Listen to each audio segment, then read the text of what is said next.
दर्द की अनुभूति का भूगोल कोई क्या लिखेगा। बांसुरी की वेदना के बोल कोई क्या लिखेगा। रास लीला कृष्ण की लिखना बहुत आसान, लेकिन गोपियों के आंसुओं का मोल कोई क्या लिखेगा। प्यारे बच्चों, नमस्कार। आज की हिंदी कक्षा में आप सबका स्वागत है। आशा करता हूं कि आप सब लोग ठीक होंगे, स्वस्थ होंगे, सानंद होंगे। पिछली कक्षा में हमने आपको कुछ गद्य का पाठ और काव्य का पाठ पढ़ाया था। आपने उसके अभ्यास कार्यों को पूरा किया होगा, अच्छे से समझा होगा और समझ में भी आ गया होगा। आइए आज एक नई परिचर्चा के साथ हम आपके बीच में उपस्थित हैं। अभी 4 पंक्तियां आपने सुनी। निश्चित है कि आपका मन कहीं न कहीं डूबा होगा, कहीं न कहीं उतराया होगा। मन क्यों डूबा, क्यों उतराया, क्यों ऐसा अनुभव हुआ? अक्सर आप जब कविता सुनते हैं या पढ़ते हैं या कोई दृश्य देखते हैं तो उसके भावों में डूब जाते हैं। जैसा भाव कविता का होता है वैसा ही भाव आपके अंदर आ जाता है। हमारे यहाँ एक विधा बहुत प्रसिद्ध है, नौटंकी। नौटंकी जब आप देखने जाते हैं तो जब जोकर आता है, विदूषक आता है, तो वो बोले चाहे कुछ ना बोले, लेकिन आप उसकी वेशभूषा को देखकर ही हंसने लगते हैं। हंसने का भाव आपके अंदर आ जाता है। इसी तरीके से जब कोई दुख का दृश्य देखते हैं तो आप दुखी हो जाते हैं। ये सब आखिर क्या है, आइए इसी पर हम चर्चा आज की केंद्रित करते हैं। और पिछली कक्षा में आपने पढ़ा होगा काव्य सौंदर्य के तत्व। आज का हमारा ये प्रकरण है। काव्य सौंदर्य के जो तत्व हैं वो मुख्य रूप से 3 हैं: रस, छंद और अलंकार। पिछली कक्षा में आपने रस पढ़े होंगे, उनका सामान्य परिचय पढ़ा होगा और उसमें मुख्य रूप से आपने श्रृंगार और वीर रस पढ़ा होगा। आइए आज हम इस चर्चा को थोड़ा सा आगे बढ़ाते हैं, पिछली कक्षा को जोड़ते हुए। प्रश्न उठता है कि आखिर रस क्या है। तो रस की परिभाषा आप देख रहे हैं। रस को काव्य की आत्मा माना गया है। जो भी काव्य है, मैंने अभी 4 पंक्तियां आपको सुनाई थी, उसकी जो आत्मा है, जो उसका मूल भाव है, वो रस है। और रस कैसे प्राप्त होता है? हम कविता को पढ़ते हैं या सुनते हैं या कोई नाटक देखते हैं और उसमें जो हमें आनंद प्राप्त होता है वह रस कहलाता है। समझ गए होंगे बच्चों। फिर से मैं बोल रहा हूँ, कविता को हम पढ़ते हैं या सुनते हैं या नाटक को हम देखते हैं तो उस समय हमें जो आनंद प्राप्त होता है वह रस कहलाता है। रस के अंग क्या क्या हैं, मुख्य रूप से यह चर्चा भी करना आवश्यक है। रस के अंग, रस कैसे हम प्राप्त करते हैं, कैसे उस दशा को प्राप्त करते हैं, कैसे उस भाव में हम डूबते हैं। तो इसके मुख्य जो अंग हैं वो ये हैं। पहला है स्थायी भाव। स्थायी भाव क्या है? जब किसी को हम कोई दृश्य देखते हैं और हमें हंसी आ जाती है तो हमारी फिर हंसी बनी रहती है, हंसी का भाव बना रहता है। दुख का भाव जब आ जाता है तो बहुत देर तक वो दुख का भाव बना रहता है। तो जो स्थायी रूप से, जो हृदय में स्थायी रूप से विद्यमान रहता है भाव, उसको हम क्या कहते हैं? उसे हम स्थायी भाव कहते हैं। इसका जो दूसरा अंग है वो है विभाव। विभाव किसे कहते हैं? स्थायी भाव आप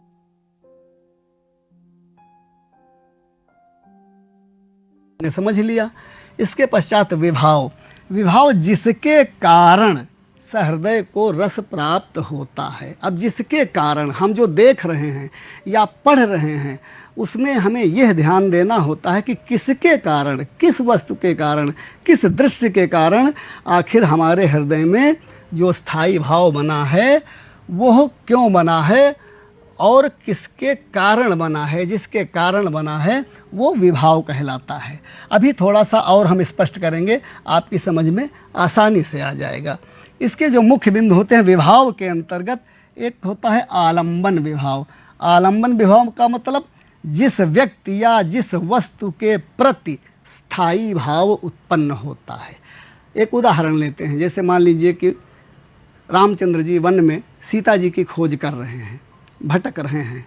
हे खग मृग हे मधुकर श्रेणी, तुम देखी सीता मृग नयनी, पता कर रहे हैं। तो किसके कारण वो भाव आ रहा है? जिस व्यक्ति या वस्तु के प्रति, यानी सीता जी के प्रति जो उनके मन में भाव आ रहा है, स्थायी भाव आ रहा है, वो हो गया आलंबन विभाव। इसी प्रकार से आश्रय किसको कहते हैं? जिस व्यक्ति के मन में स्थायी भाव उत्पन्न होता है। अभी हमने बताया था एक उदाहरण, आपने सुना होगा। अब सीता जी के प्रति उनका जो भाव है, अब ये भाव कहाँ उत्पन्न होता है? राम के अंदर, राम के हृदय में उत्पन्न होता है। तो जिस व्यक्ति के मन में स्थायी भाव उत्पन्न होता है, यानी यहाँ पर आश्रय कौन हुए? आश्रय राम जी हुए, और आलंबन हो गई सीता जी। इसी प्रकार से इसका जो अगला बिंदु होता है वो होता है उद्दीपन विभाव। अब उद्दीपन विभाव किसको कहते हैं? जो आलंबन द्वारा उत्पन्न भावों को उद्दीप्त करता है। अभी आलंबन की बात हमने की थी, आलंबन थी सीता जी।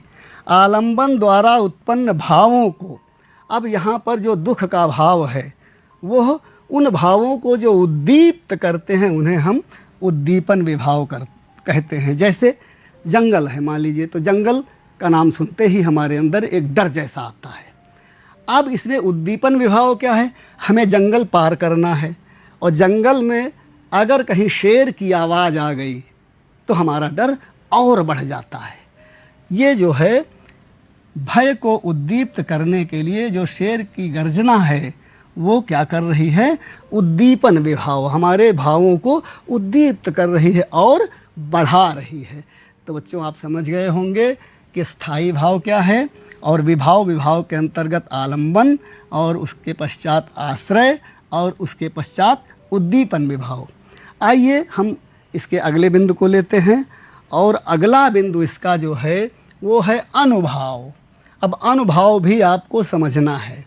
अनुभाव क्या है? स्थायी भाव। अब हमारे अंदर एक स्थायी भाव जागृत हुआ, तो स्थायी भाव के जागृत होने पर आश्रय की बाह्य चेष्टाओं को अनुभाव कहते हैं। यानी स्थायी भाव हमारे अंदर, चाहे वो डर का भाव आया हो, चाहे खुशी का भाव आया हो, चाहे दुख का भाव आया हो, लेकिन होता क्या है कि उसके जागृत होने पर जो आश्रय है, जैसे अभी मैंने बताया था आपको, आश्रय राम आश्रय हैं, सीता आलंबन है, तो आश्रय की जो बाह्य चेष्टाएं हैं, उन बाह्य चेष्टाओं को जो अनुभाव कहते हैं, तो उन चेष्टाओं पर भी हमें ध्यान देना होगा कि वो कौन सी चेष्टाएं हैं जो बाह्य चेष्टाएं हैं। बाह्य चेष्टाओं में जैसे हम डर का दृश्य है, कोई जंगल का दृश्य मैंने अभी बताया था, उसमें क्या करते हैं? रोंगटे खड़े हो जाना, पसीना पसीना हो जाना। तो ये जो बाह्य चेष्टाएं हैं ये अनुभाव कहलाती हैं। और इसके पश्चात अंत में संचारी भाव, संचारी भाव जिसको हम व्यभिचारी भाव भी कहते हैं। व्यभिचारी भाव क्या होता है? आश्रय के मन में उठने वाले अस्थिर मनोविकारों को संचारी भाव कहते हैं। यानी अस्थिर, जो स्थिर नहीं होते। स्थायी भाव तो हमारा स्थिर होता है, लेकिन संचारी भाव स्थिर नहीं होता है, वो बदलता रहता है। कैसे बदलता रहता है? जैसे पानी का बुलबुला बना, बुलबुला ख़त्म हो गया, फिर बुलबुला बना, फिर ख़त्म हो गया। तो इस तरीके से जो भाव हमारे अंदर, थोड़ी देर हम सोचने लगते हैं, फिर थोड़ी देर में हम प्रसन्न हो जाते हैं, या थोड़ी देर में दूसरा भाव हमारे अंदर कि ये होगा, ये होगा, फिर ये होगा, उसी के अनुसार हमारी चेष्टाएं बदलती रहती हैं। तो ये जो होता है, जो अस्थिर हमारे मनोविकार होते हैं, उनको हम संचारी भाव या व्यभिचारी भाव कहते हैं। ये भाव बनते बिगड़ते रहते हैं और ये पानी के बुलबुले की तरह होते हैं। जबकि जो हमारा स्थायी भाव होता है, ये स्थायी भाव अंत तक बना रहता है। आइए हम इस चर्चा को थोड़ा सा आगे बढ़ाते हैं, आपकी समझ में आ गया होगा। अब रस क्या हैं और उनका स्थायी भाव क्या है, इस पर भी एक दृष्टि यहाँ पर डालना समीचीन है, आवश्यक है।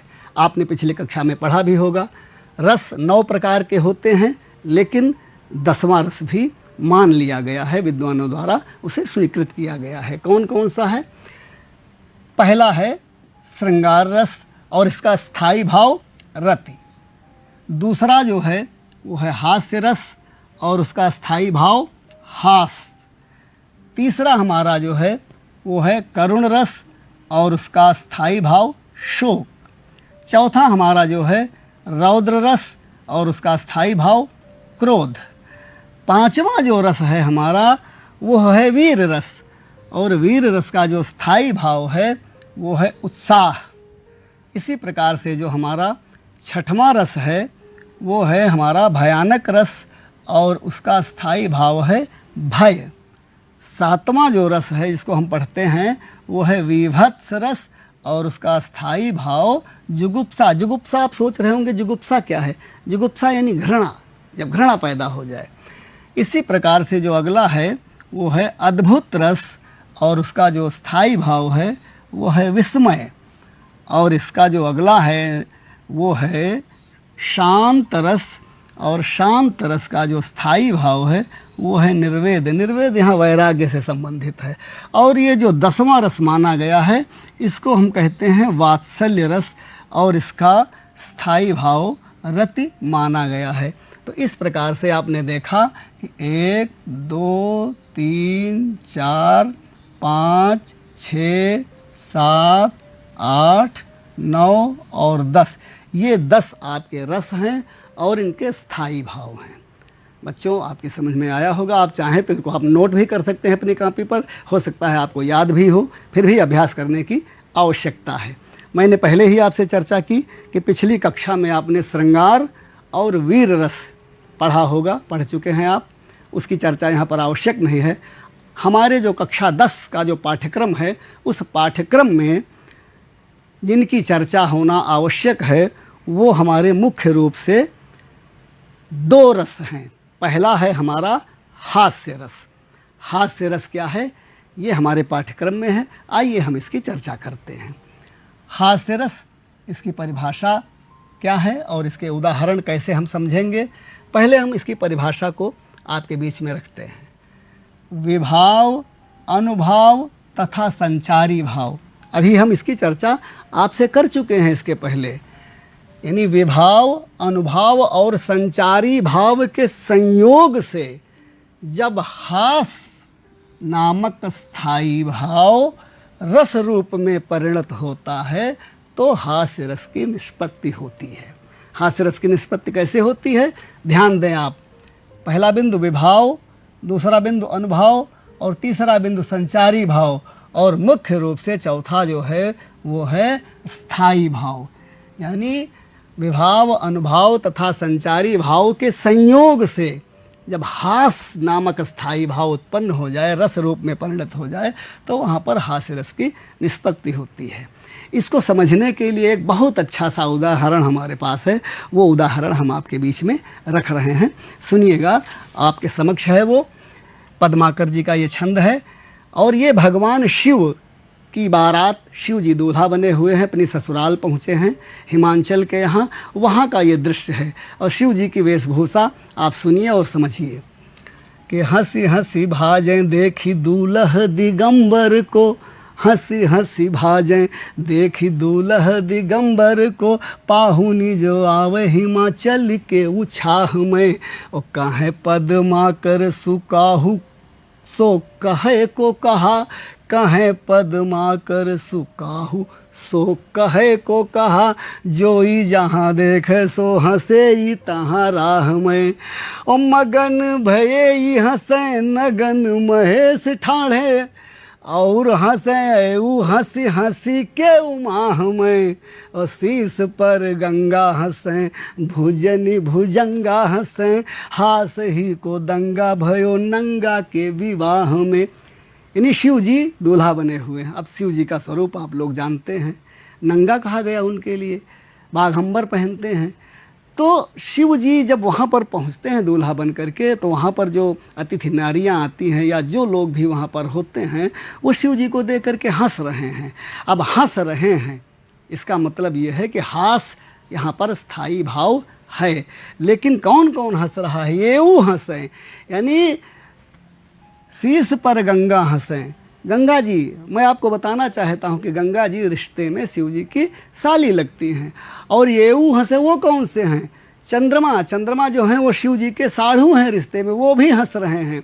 और इसके साथ साथ मुख्य रूप से वहाँ पर जो अतिथि नारियाँ आई हुई हैं, पाहुनी, तो आपने अभी पढ़ा है कि देख देख भाजे, हंसी हंसी भाजें देख दूल्हा दिगंबर को, पाहुनी जे आवे हिमाचल के उछाह में। जो भी अतिथि नारियां आ रही हैं वो दूल्हे की वेश को देख करके, वेशभूषा को देख करके हंस रही हैं। अब यहाँ पर हम थोड़ा सा पिछली बातों की ओर चलते हैं, जहाँ पर हम स्थायी भाव, विभाव, आलंबन, आश्रय, उद्दीपन, अनुभाव, संचारी भाव की चर्चा की। अब इसमें हम कैसे तय करेंगे कि ये बिंदु कहाँ पर आए हैं? आइए देखते हैं। यहाँ पर मुख्य रूप से रस जो है वो हास्य रस है, और जो इसका स्थायी भाव है मैंने अभी आपसे बताया वो क्या है? हास। अब कुछ बिंदु हम निर्धारित करते हैं। आलंबन। अब आलंबन में मैंने कहा था कि जिसके प्रति भाव उत्पन्न हो, तो ये जो हंसने का भाव उत्पन्न हो रहा है किसके प्रति हो रहा है? ये महादेव जी के प्रति हो रहा है, शिव जी के प्रति हो रहा है। आश्रय, आश्रय मैंने कहा था कि जिसके मन में भाव उत्पन्न हो, स्थायी भाव उत्पन्न हो, तो किसके मन में? गंगा जी हंस रहे हैं, गंगा जी के मन में वो भाव आ रहा है। भुजंगा जो सांप हैं उनके मन में यह भाव आ रहा है। और वहाँ की जो अतिथि नारियाँ हैं, तो गंगा, भुजंगा और अतिथि नारियाँ ये आश्रय हो गई। अब आइए हम उद्दीपन, उद्दीपन की चर्चा मैंने आपसे की थी कि उद्दीपन यानी आलंबन द्वारा भावों को जो उद्दीप्त करे उसे हम उद्दीपन कहते हैं। तो यहाँ पर उद्दीपन कौन है? महादेव जी की विलक्षण वेशभूषा, यानी उनकी वेशभूषा को देख करके लोग हंस रहे हैं, उद्दीप्त हो रहे हैं, यानी और हंसी आ रही। करे ऐसा दूल्हा, ऐसा दूल्हा, कोई अच्छा दूल्हा नहीं मिला, व्यंग करती हैं। और इसके पश्चात जो अनुभाव हैं, अनुभव मैंने बताया था कि जो आश्रय की बाह्य चेष्टाएँ होती हैं उनको हम अनुभाव कहते हैं। तो इसमें बाह्य चेष्टाएँ क्या हैं? वो अतिथि नारियों का हंसना, हंसती हैं, फिर देख के भागती, करे ऐसा दूल्हा, और उसके बाद फिर थोड़ी दूर पे खड़ी हो जाती, खड़ी होकर देखती, अरे पार्वती का दूल्हा ऐसा। तो ये सब चीज़ें जो हैं वो अनुभाव हैं। और इसके पश्चात आता है संचारी भाव। संचारी भाव मैंने बताया था कि जो अस्थिर मनोविकार हैं। अस्थिर मनोविकार यहाँ पर क्या है? भय, पहले देख के डर जाती हैं, फिर हंसने लगती हैं, हर्ष, फिर चपलता, इधर उधर चलने लगती हैं, फिर थोड़ी दूर जा कर के खड़ी हो जाती हैं। तो ये सब जो हैं संचारी भाव हैं। तो बच्चों, मैं उम्मीद करता हूँ कि ये हास्य रस का उदाहरण आपकी समझ में बहुत अच्छे से आया होगा। आइए एक उदाहरण और लेते हैं जिससे आपका ज्ञान और पुष्ट हो जाए और अधिक आपको जानकारी प्राप्त हो जाए। ये देखिए, हम दूसरा उदाहरण लेते हैं। तंबूरा ले मंच पर बैठे प्रेम प्रताप, तंबूरा ले मंच पर बैठे प्रेम प्रताप, और साज मिले 15 मिनट, घंटा भर आलाप, घंटा भर आलाप, राग में मारा गोता, धीरे धीरे खिसक चुके थे सारे श्रोता, कह काका सम्मेलन में छाया सन्नाटा, श्रोताओं में केवल हमको बैठा पाया। अब आप समझ रहे होंगे, तंबूरा ले, निश्चित है कि कोई गायक है, तंबूरा वाद्य यंत्र है। अब तंबूरा ले मंच पर बैठे प्रेम प्रताप, ये प्रेम प्रताप गायक है, गवैया है। अब वो क्या कर रहा है? साज मिले 15 मिनट, 15 मिनट तक तो केवल साज बजा रहे हैं, और घंटा भर आलाप, घंटा भर आलाप ले रहे हैं। अब जो देखने वाला है, वो सुनने वाला है, तो वो क्या सोचेगा? घंटा भर आलाप, और उसके पश्चात फिर राग में मारा गोता, तब राग छेड़ा, और उसके बाद यह सब देख करके जो देखने वाला है ऊबने लगता है बहुत जल्दी। तो धीरे धीरे खिसक चुके थे सारे श्रोता, सारे श्रोता धीरे धीरे खिसक गए। फिर क्या हुआ? कह काका सम्मेलन में, काका रचनाकार का नाम है, काका हाथरसी जी। तो कह काका सम्मेलन में सन्नाटा छाया, श्रोताओं में केवल हमको बैठा पाया, बाकी सब लोग चले गए। ये कुंडलिया छंद है जो आपके बीच में है। अब आइए इसमें हम निर्धारण करते हैं रस। निश्चित है हंसी आई होगी आपको। जब हंसी आई है तो रस कौन सा हुआ? हास्य रस हुआ। और जब हास्य रस है तो उसका अस्थाई भाव चूँकि भी आप पढ़ चुके हैं, मैं आपसे चर्चा भी कर चुका हूँ। अस्थाई भाव क्या हुआ? अस्थाई भाव हो गया हास। अब आइए आलंबन। मैंने पहले भी कहा था कि आलंबन यानी जिसके प्रति भाव उत्पन्न हो जाता है उसको हम आलंबन। तो ये जो हंसी का भाव यहाँ पर उत्पन्न हो रहा है वो किसके प्रति हो रहा है? तंबूराले मंच पर बैठे प्रेम प्रताप, यानी जो वो गवैया है उस गवैया के प्रति ये उत्पन्न हो रहा है, तो इसलिए आलंबन वो गवैया हो गया। अब उद्दीपन में मैंने आपसे चर्चा की थी कि आलंबन द्वारा भावों को जब उद्दीप्त किया जाता है तो वहाँ पर जो है, तो यहाँ पर उद्दीपन जो है वो आलाप में समय जो लग रहा है वो है।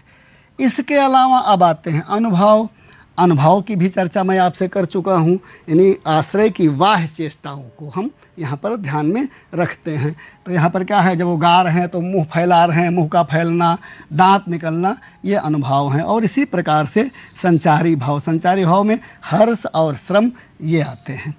आइए जो हमारे पाठ्यक्रम में दूसरा जो रस है उसकी हम चर्चा करते हैं, और वो है करुण रस। करुण रस की परिभाषा क्या होगी? शोक नामक स्थायी भाव, विभाव, अनुभाव और संचारी भाव के संयोग से करुण रस की निष्पत्ति होती है। यानी शोक नामक स्थायी भाव, विभाव, अनुभव और संचारी भाव के संयोग से जो रस बनता है वो करुण रस बनता है। एक उदाहरण यहाँ पर हम लेते हैं। मणि खोए भुजंग सी जननी, फन सा पटक रही थी शीश, अंधी आज बनाकर मुझको किया न्याय तुमने जगदीश। अब इन पंक्तियों को आपने सुना और देख भी रहे होंगे आप। ये श्रवण कुमार की स्थिति है, जब श्रवण कुमार दशरथ के बाण से मारे जाते हैं और उसके पश्चात दशरथ पानी लेकर के उनके माता पिता के पास, जो कि नयन से विहीन हैं, उनके पास जब पहुंचते हैं तो श्रवण कुमार की माँ तड़प तड़प कर कहती है, मणि खोए भुजंग सी जननी, फन सा पटक रही थी शीश, अंधी आज बनाकर मुझको किया न्याय तुमने जगदीश। अब यहाँ पर हम अगर निरूपण करें, आपके बीच में स्पष्ट करें, स्थायी भाव दुख हो रहा है, रो रही है, सर को पटक रही है, तो स्थायी भाव यहाँ पर क्या हो गया? शोक। जब स्थायी भाव शोक हो गया तो इसका जो रस है वो रस आपका क्या हो गया? करुण रस हो गया। अब आइए इन बिंदुओं को भी हम लेते हैं। विभाव और विभाव के अंतर्गत जो आलंबन है, आलंबन मैंने बताया था जिसके प्रति, किसके प्रति भाव उत्पन्न हो रहा है? श्रवण कुमार के प्रति उत्पन्न हो रहा है, तो यहाँ पर आलंबन श्रवण कुमार हैं। और आश्रय यहाँ पर जो पढ़ने वाला है, इस कविता को पढ़ने वाला है, वो हो गया आश्रय। उद्दीपन, उनका जो दुख है क्यों बढ़ रहा है? वह दशरथ जी की उपस्थिति को देख करके बढ़ रहा है। जब दशरथ जी वहाँ पर उपस्थित होते हैं, पहुँचते हैं, बताते हैं, तो उनको देख करके, अरे मेरे इकलौता पुत्र था, मेरे पुत्र को मार दिया, मेरे कुल के दीपक को मार दिया, मेरा वंश कैसे चलेगा? ये उद्दीपन। और इसके पश्चात अनुभाव यहाँ पर क्या है? सिर पटकना, जैसे वो सिर पटक रही हैं, तड़प रही हैं, छाती पीट रही हैं। और इसके पश्चात संचारी भाव में स्मृति, वो बार बार अपने पुत्र को याद करती हैं कि ये पुत्र हमें कहाँ मिलेगा। विषाद होता है, दुख होता है, प्रलाप करती हैं, रोती हैं। तो इस प्रकार से ये उदाहरण हमने आपके बीच में रखा। और इसको थोड़ा सा और स्पष्ट करने के लिए एक उदाहरण और रखते हैं। अर्धरात गई कपि नहीं आवा, राम उठाई अनुज उरलावा, और सकई न दुखित देख मोहिकाऊ, बंधु सदा तब मृदुल सुभाऊ, जो जन त्यों बन बंधु बिछोहू, पिता वचन मन त्यों नहीं होहू। ये उदाहरण वहाँ का है, ये चौपाई छंद है। और उदाहरण कहाँ का है? जब लक्ष्मण जी मूर्छित हो जाते हैं, लक्ष्मण जी जब मूर्छित हो जाते हैं, हनुमान जी संजीवनी बूटी को लेने जाते हैं, तो यहाँ पर मूर्छित शरीर जो लक्ष्मण का है उसको देख करके राम विलाप करते हैं। कैसे विलाप करते हैं कि अर्धराति गई कपि नहीं, आधी रात बीत गई, अभी हनुमान जी वापस नहीं आए। राम उठाई अनुज उरलावा, लक्ष्मण जी के सिर को उठाते हैं गोद में। सकई न दुखित देख मोहिकाऊ, बंधु सदा तब मृदुल सुभाऊ। अब हम इन बिंदुओं को यहाँ पर अगर हम निरूपित करना चाहें तो कैसे निरूपित करेंगे? कि रस निश्चित है कि यहाँ पर दुख की बात है, करुणा की बात है, तो यहाँ पर कौन सा रस है? करुण रस है। इसी प्रकार से जो इसका स्थायी भाव है, स्थायी भाव आपने पढ़ा है कि करुण रस का स्थायी भाव शोक होता है। आलंबन, आलंबन यहाँ पर क्या है? जिसके प्रति भाव उत्पन्न हो रहा है। किसके प्रति भाव उत्पन्न हो रहा है? यहाँ पर लक्ष्मण के प्रति। जो राम के मन में जो भाव यहाँ पर आ रहा है वो लक्ष्मण के प्रति आ रहा है, तो लक्ष्मण जी यहाँ पर क्या है? आलंबन है। और आश्रय, आश्रय कौन है? राम जी हैं, चूँकि राम जी के मन में ही ये भाव आ रहा है। इसी प्रकार से उद्दीपन, उद्दीपन में जो मूर्छित शरीर है, रात का समय है, ये उद्दीपन हो गए। अनुभाव, लक्ष्मण को उठाकर गले लगाना, आंसू गिराना, आवाज़ रोते रोते बदल जाना, ये सब चीज़ें अनुभाव है। और इसके पश्चात संचारी भाव में आवेग, चिंता और विषाद, ये संचारी भाव हैं। बच्चों आपकी समझ में आया होगा। आइए कुछ अभ्यास कार्य भी हम आपको देते चलते हैं, जिससे आप अभ्यास कार्य भी घर पर करें। तो इसमें आप पहला जो बिंदु है वो है कि हास्य रस का लक्षण सोदाहरण लिखिए। सोदाहरण मतलब उदाहरण सहित हास्य रस का लक्षण आपको लिखना है। आपने अभी पढ़ा है तो आप लिखेंगे, ये उम्मीद करता हूँ आप अच्छे बच्चे हैं, ज़रूर लिखेंगे। और दूसरा जो है वो है कि उदाहरण देकर करुण रस की परिभाषा लिखिए, यानी करुण रस की परिभाषा लिखिए और उसका उदाहरण भी लिखिए। और जो तीसरा है बिंदु वो है निम्नलिखित पंक्तियों में रस बताइए। ये दो पंक्तियां हम आपको दे रहे हैं, देखने में तीन हैं लेकिन ये उदाहरण दो हैं। पहला, ब्रज के बिरही लोग दुखारे, इसको ध्यान से पढ़िए, समझिए और फिर आप इसमें ढूंढ करके लिखिए कि कौन सा रस हो सकता है या कौन सा रस है। इसी प्रकार से जो दूसरा है, पुण्य पुण्य मुनि उकसहि अकुलाही, देखि दशा हर गन मुस्काही। आप समझ गए होंगे, अच्छे विद्यार्थी हैं। और जब आप समझ गए होंगे तो निश्चित है इन प्रश्नों का उत्तर आप ठीक से लिख लेंगे। तो एक बार फिर हम बता देते हैं अभ्यास कार्य। हास्य रस का लक्षण उदाहरण देकर के लिखिए। दूसरा है उदाहरण देकर करुण रस की परिभाषा लिखिए। और जो तीसरा है वो ये पंक्तियां दी हुई हैं, इन पंक्तियों में आपको रस बताना है कि कौन सा रस होगा। पहला है ब्रज के बिरही लोग दुखारे, इसमें आपको रस ढूंढना है कि रस कौन सा है। और जो दूसरा है पुण्य पुण्य मुनि उकसहि अकुलाही, देखि दशा हर गन मुस्काही, इसमें भी आपको रस ढूंढ करके लिखना है। तो प्यारे बच्चों आप समझ गए होंगे, इस पाठ को आपने ठीक से पढ़ा होगा। एक निवेदन भी आप सबसे करना है, वो निवेदन कौन सा है इसको ज़रूर आप अपने ध्यान में रखिएगा। ये ऑनलाइन अभ्यास कार्य है, आप चाहें तो प्रस्तुत अध्याय के संबंध में पाठ्य सामग्री तथा अभ्यास